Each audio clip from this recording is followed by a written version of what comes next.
And then our final cruise is with Oceania, and I was on board this very same ship, the Riviera, last year, the sister ship actually. But oh my word, it was an amazing experience. Oceania, their restaurant, their ginger, voted the best at sea. Absolutely, and they are a cruise line for enthusiastic foodies. That's how they put themselves. The dress code is country casual, it's literally they say whatever you want, whenever you want, whatever you want, whenever you want. That's the mindset here. They neither discourage children or encourage children. There aren't any children's programs in place on board. That gives you an idea that it's a very, very, it's a very, very laid-back, relaxed atmosphere on board. This particular ship, 66,000 tonnes, only 1,200 passengers. So it's very few passengers. You get a really good rate of crew with actual guests on board. And again, this actual ship, along with her sister ship, were designed purely for people that want to cruise the world and have amazing cuisine. You've got the Bon Appetit Culinary Centre, the only hands-on cooking school at sea. You've got the Artists in Residence, where they teach fine arts in the Artist Loft. And of course, you've got a wonderful spa operated by Canyon Ranch, who are really upmarket. It was fabulous. Yeah, they do Queen Mary too, and they only do a couple of other ships, including Oceania. I can also say I've never come back from a cruise feeling so well and looking so good. Well, not only that, Sean, even the staterooms themselves, designed by Ralph Lauren, Dakota Jackson. You know, this is the style and effort that's put into this. And again, their menus reflect where you're sailing to. You've got good entertainment on board, and just an amazing selection of different, and all the different dining venues are included. Yeah, I was just going to say that all these specialty restaurants, they are included, so you get to try all of them. So that's not the same with it, but there's only one or two that you have to pay for. And Red Ginger, as you mentioned. I was drifting off there when kids were talking, remembering all the food. I could taste it again. I wasn't boring you then. No, I was thinking it's the food. I was remembering, you know. Yeah. Anyway, Oceania are also known for their great destinations as well, so let's show you this one. Yeah, they're really port-intensive cruises. So we're heading off from Barcelona there, right way through to Marseille. So Marseille is your first port of call, and this is at the same time bustling and picturesque.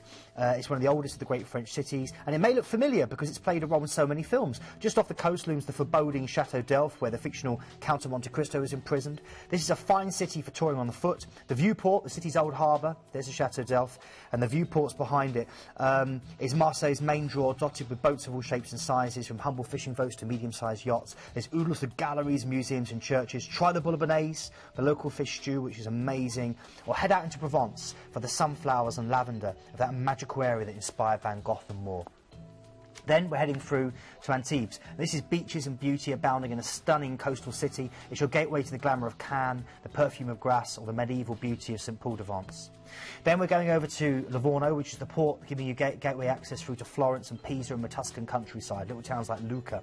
Yeah, I loved Lucca. It's great. Yeah, now, of course, many people don't know that Venice, Livorno itself is known as Little Venice, and it's got a great little place itself.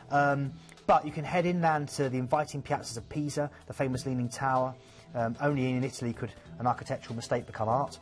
And then, it's a great story, though, isn't it? It is a great story. And then you've got the Renaissance masterpiece of Florence. That's the main attraction. The entire city is like one gigantic piece of artwork. Beautiful buildings, picturesque piazzas, and stunning sculptures everywhere you look. Michelangelo's David, Botticelli's Birth of Venus, or have a gelato and see all the wonderful jewellery and gold sellers on the Ponte Vecchio Bridge.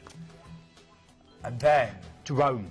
Hidden piazzas, opulent Baroque churches, classical ruins at every turn, and the best of Italian fashion, countless art galleries, amazing. From there, you're heading over to Sorrento, perched high on the orange blossom close, on the orange blossom, the orange blossom of Amalfi Coast, there we go.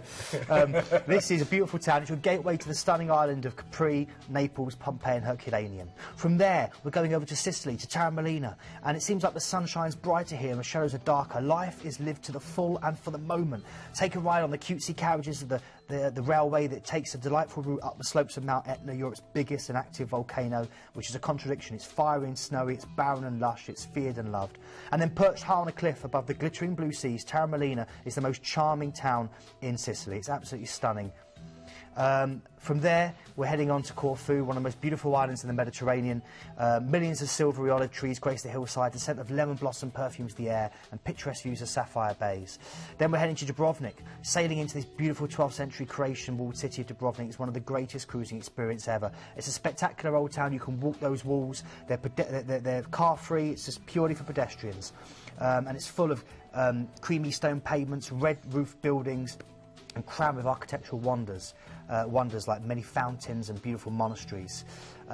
From there, you can also head out and just enjoy the beautiful local countryside as well. But I tell you what, there's a lovely climax to this cruise, isn't there? Yeah, there is. Finally, we're going back to Venice.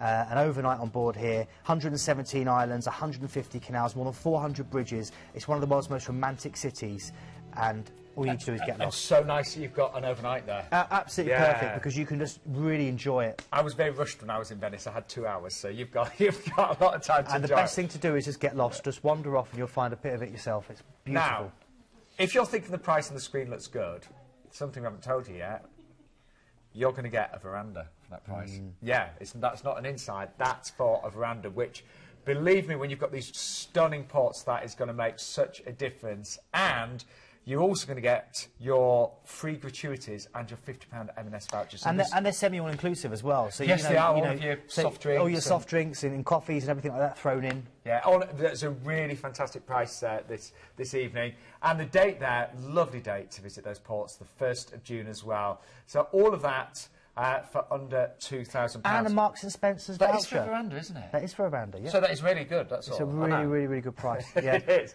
Now, excursion-wise, we have got excursion available through Planet Cruise, as we mentioned throughout the show, at a fraction of the price. Just ask the call centre or look on our website.